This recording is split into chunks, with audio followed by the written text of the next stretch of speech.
Happy New Year. Like many of you, I hope 2025 holds many exciting and new opportunities.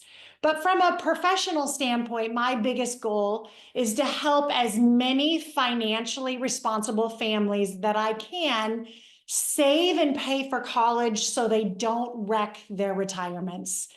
Every family should understand what their out-of-pocket costs are for college. And I don't care if you have a baby in the womb or a senior in high school. This information is wildly valuable to the success or ultimate success of a college funding plan. Now, you cannot do any retirement planning unless you understand college planning. As a matter of fact, I have about 10 to 15 financial planners a year call me and ask me how I can help them with college planning.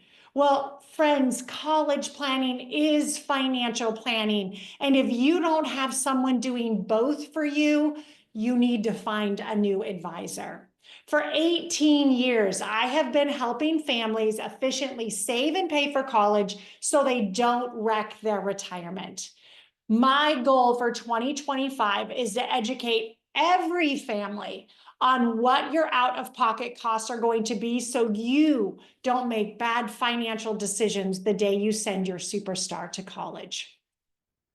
Out-of-pocket costs. This is what families should really care about because that's what you're actually writing a check for. What is a family's out-of-pocket costs and what does it consist of? Well, the first thing is something called Student Aid Index, or SAI, and I'll explain that in a minute. Plus, you have to pay something called GAP. GAP is anything that the college won't help you with. Plus, you have to pay back loans.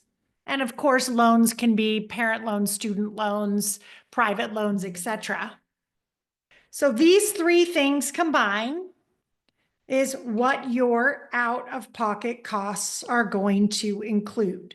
So let's start with the equation used to determine need-based financial aid. The equation looks like this: cost of attendance minus student aid index equals need. This is how all need-based financial aid is derived. Now, need-based is based on mom and dad's economics, and merit-based financial aid is based on student academics. This exercise is all about need-based and mom and dad's economics. So number one, we start with cost of attendance. Cost of attendance, every school has one, and that basically includes tuition, books, room and board, a new thing that they're calling fees. I don't really know what that includes, but all of that combined equals the cost of attendance. The second thing we look at is what we call the Student Aid Index. The Student Aid Index is a formula that the government uses to determine how much a family can afford to pay per year per student to send a kid to college. For more details, I have recorded several videos on student aid index calculations, and I will put those in the notes.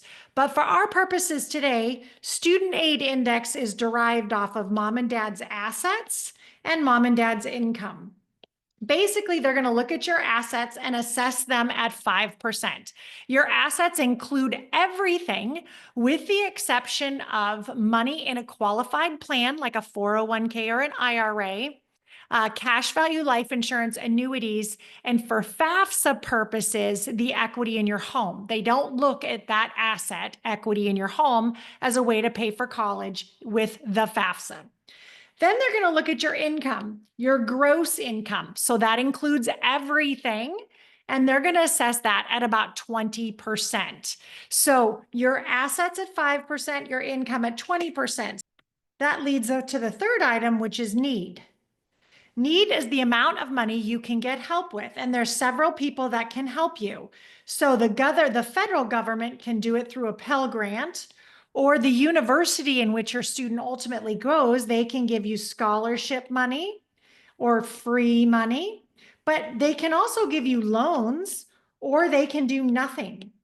This is where I always pause and say, parents, have your kids study hard and get good grades, and more excellent scores on standardized testing. If you're looking at highly selective schools, standardized tests will be required, but your student needs to be an academic to get scholarships. All right, so again, we have cost of attendance minus student aid index equals need. So let me give you an example of how this plays out. So I'm in Scottsdale, Arizona, so I'm going to use ASU as our example. ASU today, their cost of attendance is $32,500. Now, let's say that a family, after working out the equation, realizes that their student aid index is $12,500. That means they're going to have need. They're going to have need of $20,000. Now, ASU does not meet need 100%. ASU actually meets need at 60%. So of the $20,000 in need, they're only going to help you with 60%. So let's go do that math. 20,000 times 60%, well, that equals $12,000. So that's what ASU is willing to help you with. $12,000, not 20. So you can very clearly see we have something called gap. Gap is the difference between what your need is, the $20,000, minus what they're actually going to meet, which is the $12,000. So now you have gap of $8,000. And yes, family has to pay that. So as I stated earlier, what are parents' out-of-pocket costs going to be? Out-of-pocket costs equals the student aid index plus gap plus any loans. And remember, part of this $12,000 here could be in loans. That doesn't all have to be help. But in this equation or our example, I'm going to say that they did meet the $12,000 with all free money. So here we go. The student aid index for this family was $12,500. Plus they have to pay any gap, which is the $8,000. Plus they have to pay any loans. In this case, it was $0. So this family who is expected to pay $12,500 is actually going to be paying $20,500. I'd like to give another example. So we have cost of attendance minus student aid index equals need. I get this all the time, 5 times a day. What happens if I have a low SAI or a negative SAI?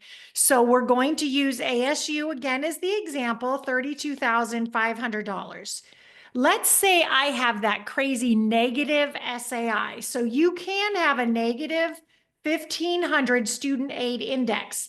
That is just a wonky number with the new equation for SAI. What that means is really you're expected to pay nothing. So you're not expected to pay anything for college, which means that you are eligible for the full $32,500 at ASU. But remember, how much need does ASU actually meet? They only meet 60%. We have to run through our equation again.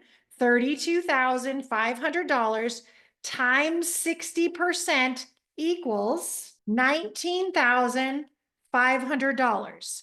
That's what they're going to get help with. That's how much money they'll get help with. And again, need can be met with gift money, loans, or nothing.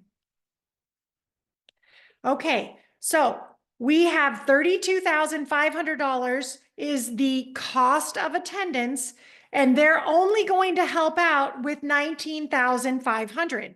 So $32,500 minus $19,500 equals $13,000. So we have gap.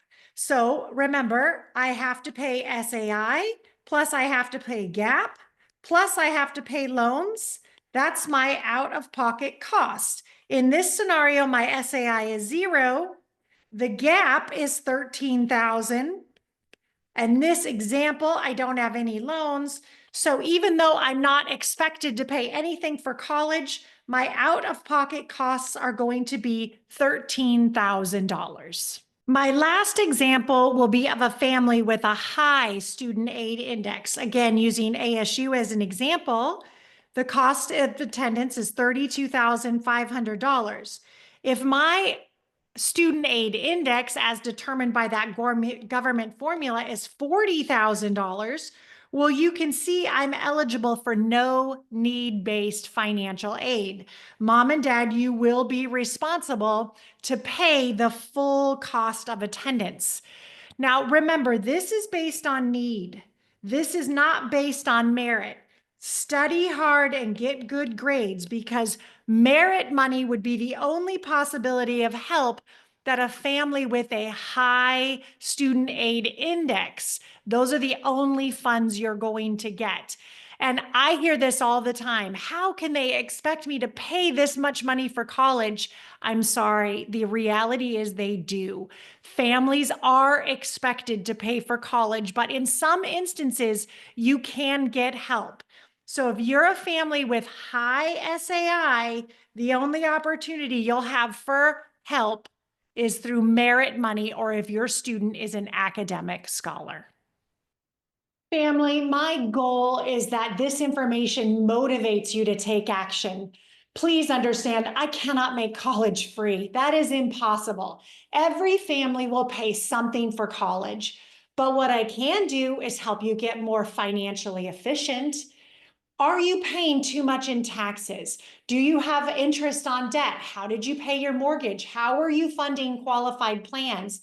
And how are you choosing to pay for college? These are areas that I focus on to ensure that you're efficient. Because if you're losing money unknowingly and unnecessarily, we want to bring those dollars back into the forefront so that you can repurpose them to either college or maybe college and retirement. This is what I do. If I can be of service to you, please don't hesitate to reach out. My information is in the notes below.